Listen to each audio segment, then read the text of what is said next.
Assalamualaikum warahmatullahi wabarakatuh. Jadi kami dari kelompok 12 di sini yang beranomorkan ATF Rizal, Muhammad Azizah Samudra, dan Al-Hadi Akmalul Juli. Jadi di sini kami akan membahas materi mengenai gaya fluida. Pertama-tama kita masuk dulu pengertian. Fluida statis dan dinamis merupakan sebuah aspek penting dalam kehidupan. Fluida merupakan suatu zat yang dapat mengalir. Zat cair dan zat gas merupakan jenis fluida. Karena kedua zat tersebut mempunyai sifat yang dapat mengalir. Berbeda dengan batu dan berbagai benda keras lainnya. Seluruh zat padat termasuk dalam fluida, karena zat padat tidak bisa mengalir. Zat cair dapat berupa seperti halnya susu, minyak goreng, dan juga air. Seluruh zat cair tersebut termasuk dalam jenis fluida. Terlebih dengan sifatnya yang bisa mengalir dari suatu tempat ke tempat yang lainnya. Selain zat cair, terdapat zat gas yang juga termasuk fluida. Zat gas juga memiliki kemampuan untuk mengalir dari satu tempat ke tempat lainnya.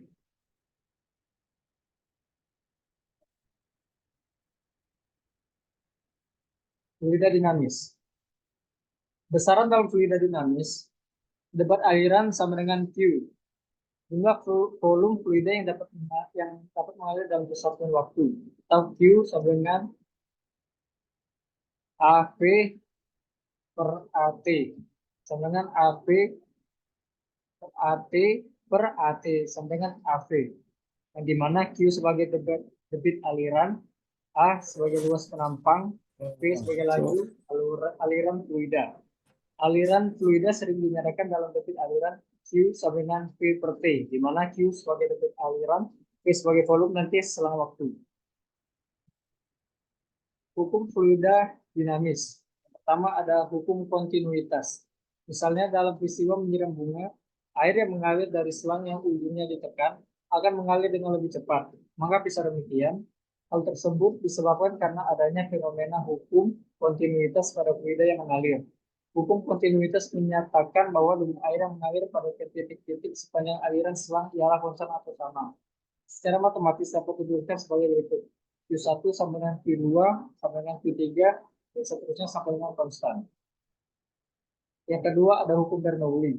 Hukum Bernoulli ditemukan oleh Daniel Bernoulli, ilmuwan asal Jerman. Dari penemuan ini, pada tahun 1738, Bernoulli berhasil menerbitkan sebuah buku berjudul hidrodinamika. Hukum Bernoulli ialah hukum yang berlandaskan pada hukum kekekalan energi yang dialami oleh aliran fluida. Hukum ini menyatakan bahwa jumlah tekanan atau P, energi kinetik persatuan volume, serta energi potensial persatuan volume mempunyai nilai yang sama pada setiap titik sepanjang suatu garis arus. Secara matematis dapat ditulis sebagai berikut. P1 plus 1 per 2 P1, P1 dikali V1 pangkat 2, tambah P1 dikali GH1 sama dengan P2 ditambah 1 per 2 P2 dikali V2 atau pangkat 2 plus P2 dikali GH2. Yang dimana P1 sebagai tekanan di pipa 1, P2 tekanan di pipa 2, P1 sebagai massa jenis pipa 1, P2 massa jenis pipa 2. V1 sebagai kecepatan fluida yang berada di pipa 1. P2 sama dengan kecepatan fluida yang berada di pipa 2. H1 ketinggian penampang pada pipa 1 dari titik acuan. H2 sama dengan ketinggian penampang pada pipa 2 dari titik acuan, dan G sama dengan kecepatan gravitasi. Materi selanjutnya akan dilanjutkan oleh rekan saya, yaitu Hatta F. Rizal. Fluida statis atau hidrostatiska dapat didefinisikan sebagai cabang ilmu fisika yang membahas perihal tekanan, keseimbangan air, dan juga cairan yang lainnya.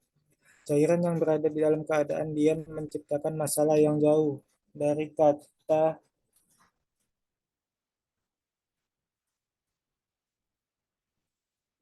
sepele untuk dipecahkan apabila dibandingkan dengan fluida yang dinamis. Fluida statis ialah fluida yang berada dalam tidak bergerak atau diam, atau fluida dalam keadaan bergerak tetapi tidak ada perbedaan kecepatan dari partikel-partikel fluida tersebut. Dapat juga dikatakan bahwa partikel-partikel fluida tersebut bergerak dengan kecepatan yang sama dan tidak menimbulkan gaya geser. Misalnya seperti air pada gelas yang tidak dikenai gaya akan tetap diam, ataupun pada air sungai yang mengalir dengan kecepatan yang konstan. Selanjutnya, rumus-rumus fluida statis. Yang pertama ada massa jenis. Dalam ilmu fisika, densitas atau ukuran kepadatan pada benda homogen disebut dengan massa jenis, yakni massa persatuan volume.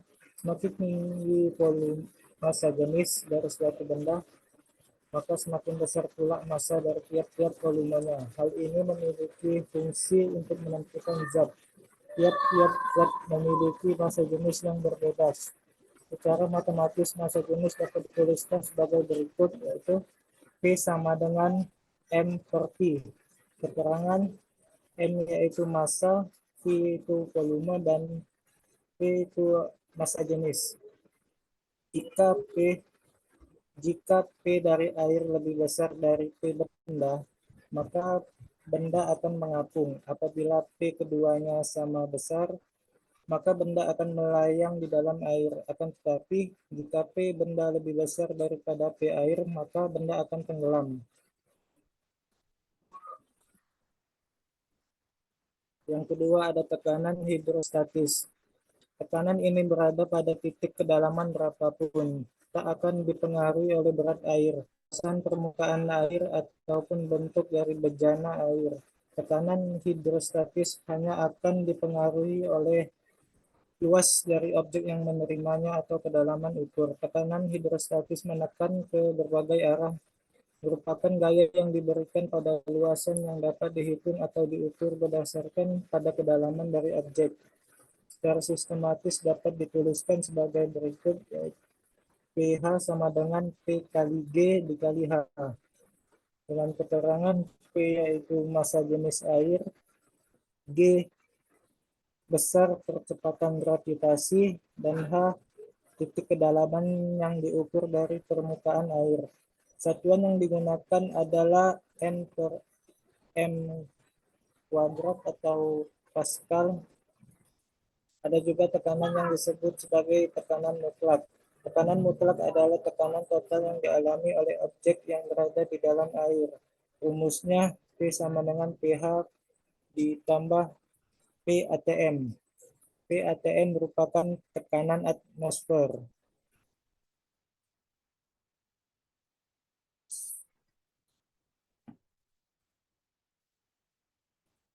Hukum Pascal. Tekanan didefinisikan sebagai gaya yang diberikan dibagi luasan dari objek yang menerima gaya tersebut. Dalam bentuk rumus dapat dibaca dengan P sama dengan FA. Dengan keterangan F adalah besarnya gaya dan A luasan penampang. Hukum Pascal menyatakan bahwa tekanan yang diberikan pada fluida dalam ruang tertutup akan diteruskan sama besar ke berbagai arah dan bisa disimpulkan menjadi P masuk sama dengan P keluar, sehingga F masuk sama dengan F masuk, A masuk sama dengan F keluar, dan A keluar. F1 sama dengan D1 D2 dikali F2 dengan keterangan D1 diameter permukaan 1 dan D2 diameter permukaan 2. Selanjutnya akan dibacakan oleh Al-Hadi Akmal Nuzuli.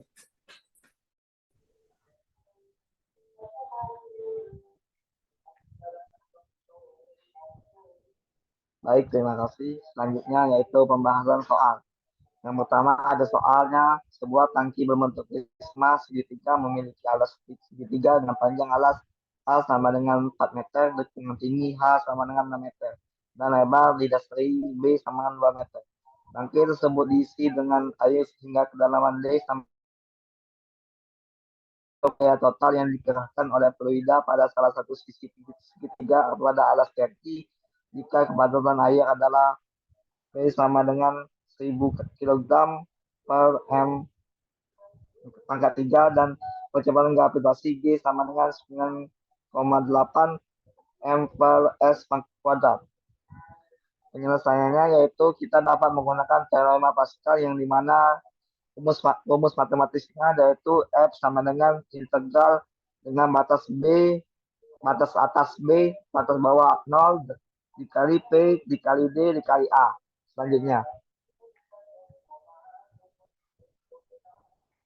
Next.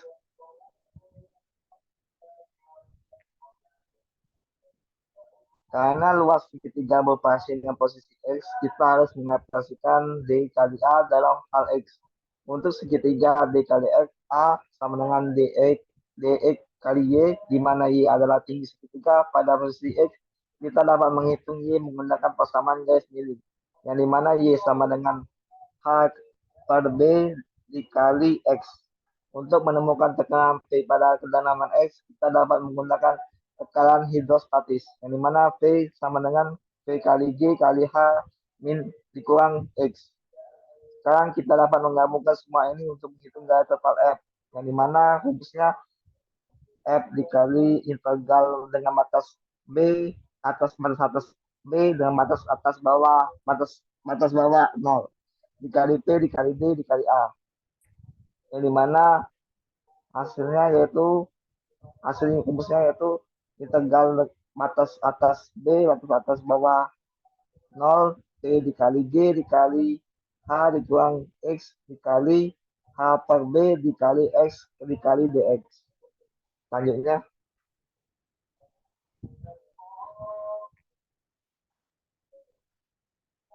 Kemudian kita dapat menyelesaikan integral ini untuk mendapatkan gaya total FF. Pertama, kita perlu mengganti variabel Y dalam integral dengan ekspresi Y sama dengan H per B dikali X. Dan kemudian kita masukkan tekanan hidrostatis P sama dengan P kali G kali H dikurang X ke dalam integral. Yang contohnya seperti berikut. Selanjutnya kita hitung integral tersebut, yang dimana P dikali G dikali H sama dengan B sama dengan 1/3 H dikali X kuadrat dikurang 1/2 X pangkat 3 dengan batas atas B dengan batas bawah 0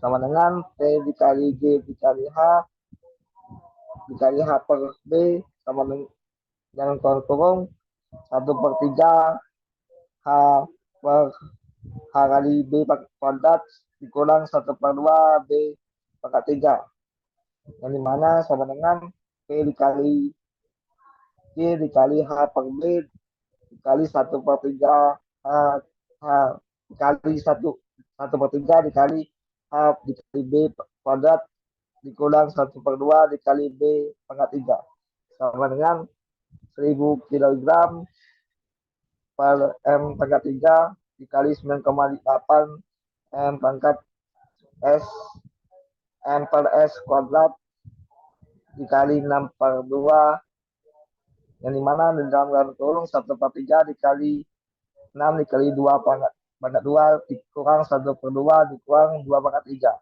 yang mana hasilnya 1000 kg dikali 9,8 dikurang dikali 3 dikali 4/3 dikali 4 dikurang 4. Lanjut.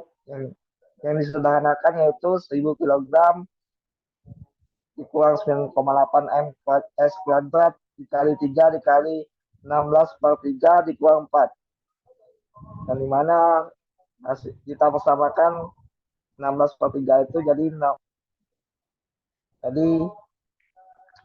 1000 kg per M pangkat 3 dikali 9,8 M dikali S kuadrat dikali 3 dikali dalam tanda kurung 16/3 dikurang 12/3 sama dengan 1000 kg kali M per 3 pangkat 3 dikali 9,8 M pangkat M per S kuadrat dikali 3 dikali 4/3 sama dengan Hasilnya yaitu 39.200 M.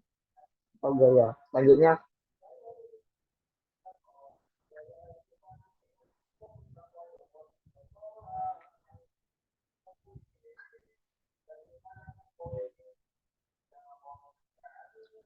jadi gaya total yang dikeluarkan oleh fluida pada sisi segitiga pada alas tangki adalah 39.200 Newton. Selanjutnya akan dibacakan oleh Azel. Nomor 2, sebuah bak air memiliki bentuk paralelepipedum dengan panjang L sama dengan 6 meter, lebar W sama dengan 4 meter, dan kedalaman H sama dengan 3 meter. Air di dalam bak tersebut memiliki kepadatan 1000 kg per meter kubik. Tentukan gaya total yang digerakkan oleh fluida pada satu dari dinding lebar bak jika dinding tersebut berada pada kedalaman 2 meter dari permukaan atas. Penyelesaian, gaya total yang dikerahkan oleh fluida pada dinding lebar bak dapat dihitung dengan menggunakan prinsip tekanan hidrostatis. Tekanan hidrostatis pada kedalaman H dapat dihitung sebagai berikut. P sama dengan P dikali G dikali H. Di sisi lain, luas dinding lebar adalah L kali H. Oleh karena itu, gaya total pada dinding lebar tersebut dapat dihitung sebagai integral dari tekanan terhadap luas dinding.